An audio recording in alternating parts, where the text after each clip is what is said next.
In the dream sequences we saw yesterday, messages to the wise men and to Joseph served to keep the infant Jesus safe from the sinister plans of Herod the Great and the implied threat of his son Archelaus, who succeeded him.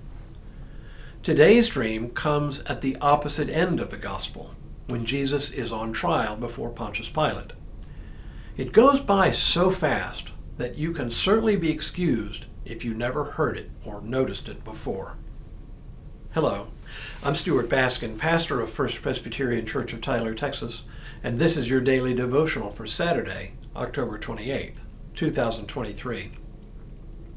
We don't know her actual name. Tradition has named her Procula in Latin or Procla in Greek, but that's just her tradition. The Bible itself doesn't actually name her, and there's very little, if any, actual record of her other than her appearance in one verse in Matthew.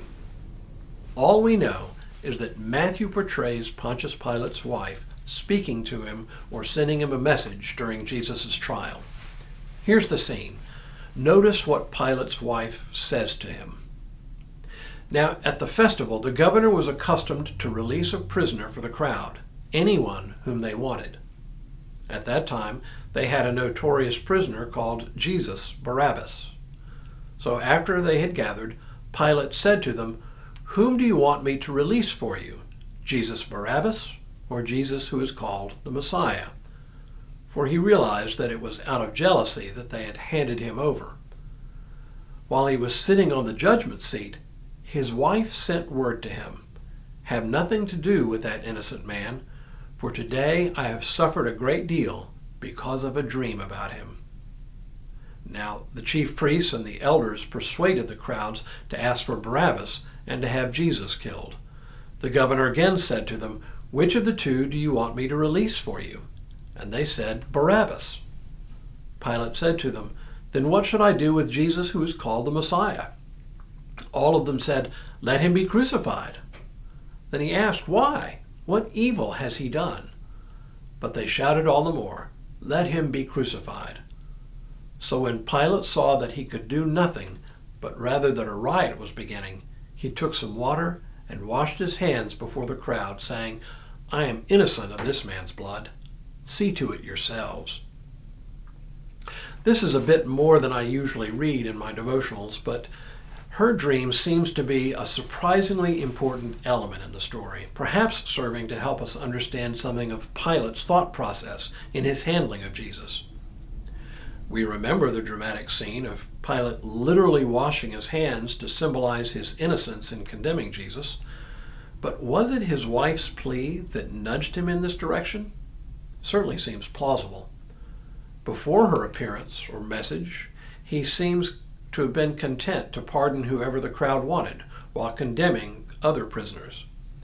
He offers them a pair of men named Jesus Barabbas and Jesus Christ.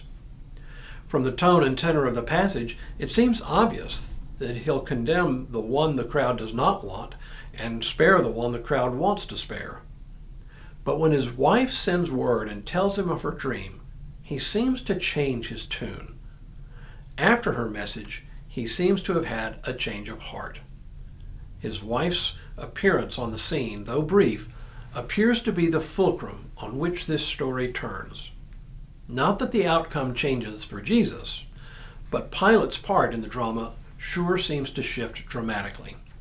Notice what she says to him, "Have nothing to do with that innocent man, for today I have suffered a great deal because of a dream about him." Most of our dreams we don't ever remember, and the few we do, for the most part, are just fleeting images. But from time to time, we have dreams we remember vividly the next day. Sometimes our dreams like these cause us to have a sense of dread of some impending disaster. That seems to be Pilate's wife's issue.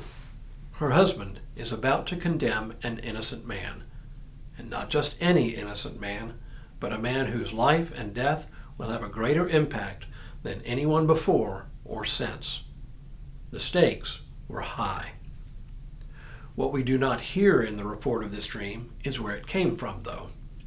Unlike the dreams of Joseph, she doesn't mention that an angel of the Lord appeared to her, only that she had a dream that caused her some suffering, probably anguish or dread.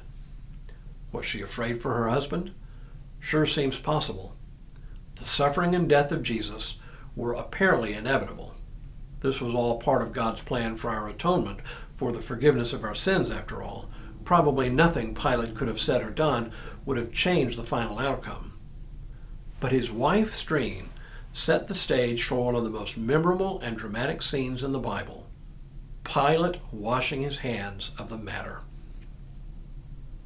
Now may God continue to bless you and keep you in all that you do, this day and in all the days ahead.